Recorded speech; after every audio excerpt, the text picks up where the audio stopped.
Hindupuram senior minority నాయకుడు అమానుల్లా మాజీ MLC Iqbal వ్యాఖ్యలపై కౌంటర్.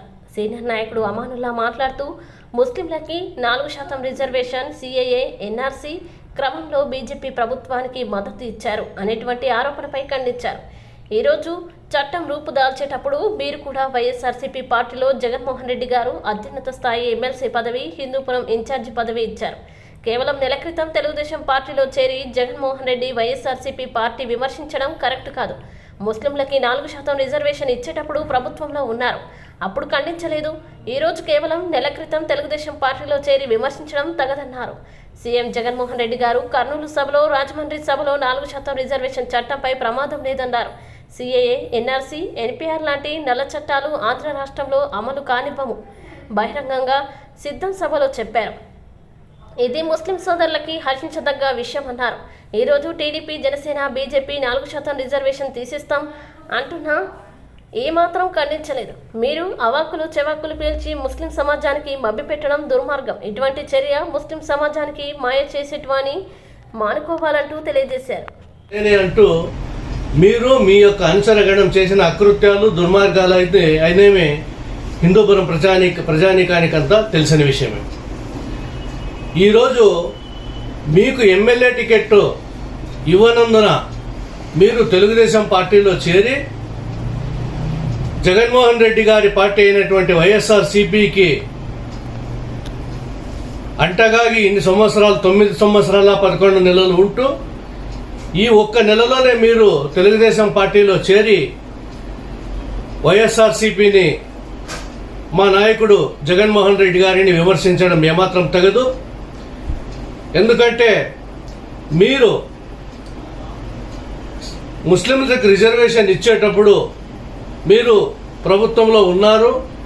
మీరు ఏ రోజు కూడా చంద్రబాబు గురించి ఖండన ఇవ్వలేదు. ఆ సందర్భంలో ఇప్పుడు జగన్మోహన్ రెడ్డి గారు కర్నూలు సభలో అయితేనేమి, రాజమండ్రి సభలో అయితేనేమి చట్టం అయిపోయినా ఎటువంటి ప్రమాదం అయితే ఏమీ లేదు, నేను 4% రిజర్వేషన్లు ముస్లింలకు ఇస్తాము, అదేవిధంగా సిఏఏ అయితేనేమి, ఎన్ఆర్సీ, ఎన్పీఆర్ అయితేనేమి దీనికి పూర్తిగా మేము మా యొక్క ఆంధ్ర రాష్ట్రంలో దీన్ని అమలు చేయము అనేటటువంటి విషయం చెప్పడం ముస్లిం సోదరులకంతా చాలా హర్షించదగ్గ విషయం. ఎందుకంటే ఆ రోజు ఏదైతే చంద్రబాబు నాయుడు బీజేపీలకు అంటగాగుతూ బీజేపీ, జనసేన, టీడీపీ ఈ 3 పార్టీలు కలిసి ఈరోజు ముస్లింలకు రిజర్వేషన్లు క్యాన్సిల్ చేయిస్తామనేటటువంటి విషయాన్ని బహిరంగంగా అమిత్ షా, మోడీ చెబుతుంటే ఏమాత్రం ఖండన ఇవ్వలేనటువంటి సందర్భం ఈరోజు ఉండాలి. నేను ఒకటే చెబుతున్నా ఇక్బాల్ సార్ గారికి, ఇక్బాల్ గారు మీరు ఎంతో గౌరవప్రదమైనటువంటి పదవిలో ఉంటూ ఇలాంటి చిల్లర మాటలకు అవాకులు చవాకులు పేల్చి ముస్లిం సమాజాన్ని మభ్యపెట్టడము, ముస్లిం సమాజాన్ని చీల్చడం అనేది చాలా దుర్మార్గమైనటువంటి చర్య. ఎందుకంటే ముస్లిం సమాజం ఈరోజు రిజర్వేషన్లకో ఏదో లబ్ధికో ఇక్కడ పనిచేయడం లేదు. ఎందుకంటే యాక్చువల్గా ముస్లిం సమాజం అనేది ఎటువంటి చిన్న పనినైనా దాన్ని గొప్పగా భావించి కడుపు నింపుకునే స్వభావం, ఎంతటి పేదరికాన్నైనా తట్టుకొని కష్టార్జితంతో పనిచేస్తూ బతకడం అనేది ముస్లిం సమాజానికి తెలుసు. మీరు లేనిపోని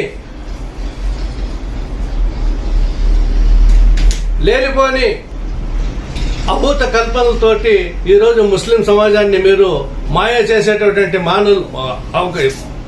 మాయలు చేసేటటువంటి మాటలు మీరు మానుకోవాలా. ఎందుకంటే ఇన్ని ఏండ్లు మీరు వైఎస్ఆర్సీపీలో ఉంటూ ఈరోజు బయటకు వచ్చి తిన్నింటి వాసాలు లెక్కబెట్టే విధంగా, తల్లి పాలు తాగి తల్లి రొమ్మునే గుద్దే విధంగా ఈరోజు ఈ ప్రకటన చేయడం అనేది చాలా హాస్యాస్పదము. దయచేసి మీ యొక్క పెద్దరికానికి మేము ఇప్పటికీ గౌరవిస్తున్నాం. ఇటువంటి పిచ్చి ప్రేలాపలను మానుకొని మీరు తెలుగుదేశం పార్టీలోకి వెళ్ళారు. దయచేసి అక్కడైనా సక్రమంగా ఉండండి. మీరు అక్కడ కూడా సక్రమంగా ఉండే పరిస్థితులు కనబడలేవు. ఎందుకంటే మీరు మీ అనుసరణ చేసినటువంటి ఇక్కడ చేసినటువంటి చిల్లర పనులు ప్రజానీకానికి తెలుసు. ఖచ్చితంగా ఎన్నికలు అయిపోయిన తర్వాత ప్రజలు ముస్లిం సమాజమే మీకు బుద్ధి చెప్తుంది.